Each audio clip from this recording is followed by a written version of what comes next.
Good afternoon. Thank you for joining us today for our panel, Unexpected Solutions, the Science of Problem Solving, sponsored by the College of Natural Sciences. Phyllis Kuhn is president and founder of Kuhn Copper Solutions and also serves as president of Lake Erie Research Institute. Prior to that, Dr. Kuhn was director of research for 14 years and microbiologist for 18 years at the Hammett Medical Center.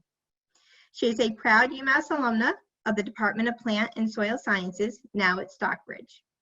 Dr. Kuhn has developed unique ways to use copper to kill bacteria and inactivate viruses, including a pure copper mesh face mask and copper insert that converts a standard mask into a virucidal mask.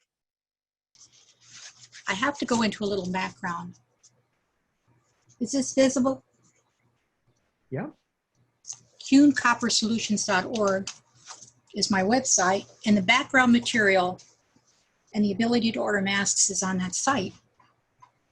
Now, what our company does is we manufacture copper mesh masks, and you can see right through them, and also small copper mesh inserts that can be adhered to any standard mask, and it will render it virucidal.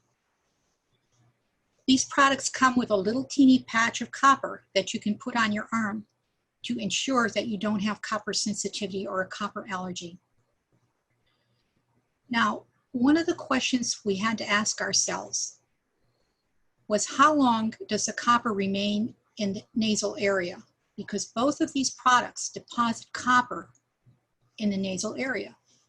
And copper kills, it's virucidal, it kills and it activates viruses and it kills pathogens.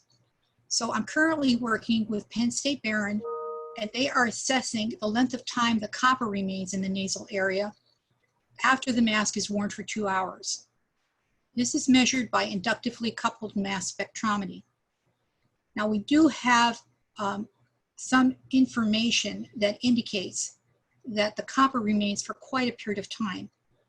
One of our users, in her own words, said, I started coming down with a cold. I wore the mask about 3 hours one day and 2 hours the next. My cold lasted 2.5 days, and I was done with it. Another, this is a physician down in Florida, was wearing it for allergies. And he wore, in his words, the mask 20 minutes in the morning and 20 minutes in the afternoon, and he had a great suppression of his allergic symptoms. So this is indirect evidence that the copper in the NP area lasts quite a while. So that's one project we are working on. The second project, which I think is very exciting, and the reason it's exciting is because of sneezing. Can you see this picture? Sneezes go out easily 3 to 5 feet. In the first 3 feet, it's heavy droplets. After that, it's sparse droplets. Now what happens is we ask ourselves, the masks that most people are using, are they water repellent? Are they water resistant? Do they wick? Do they draw bacteria and virus through them, etc.? So this is your copper mesh mask. Now, even though it's copper and you can see through it, if you put water on it from about 1 inch, you can't see this, but I can see it. It's not going through. And what happens is it beads up on the surface because of surface tension. And your common surgical mask does the same thing. Now, if you put a lot of pressure on that, it will go through. What we did was to take a saliva solution and put it on the tops and bottoms of 4 different types of masks. And the first one was a surgical mask. So we did it and we cultured with a swab. In the surgical mask, I think you can see, the top has lots of bacteria, the bottom has nothing. The common surgical mask is a very good mask. Now this is a copper mesh mask, top and bottom. We have the same results. In other words, even though this is a mesh, we get no bacteria or virus or anything on the other side. Now the 2 other masks that we tested were very common masks. And I don't know if you can see this or not, but if you put water or anything on them, I may as well take this off. What happens is they absorb they absorb immediately. And they actually go through to the other side. And these are what the plates look like.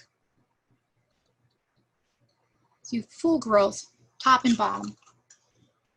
And I think that becomes very important when you consider what happens when a person sneezes. So I would only recommend that you challenge your mask and put a little drop of water on them and see if they're water repellent, water resistant, or in fact they wick. So that's the other project that we're working on that I thought was very fascinating. Thank you, Phyllis.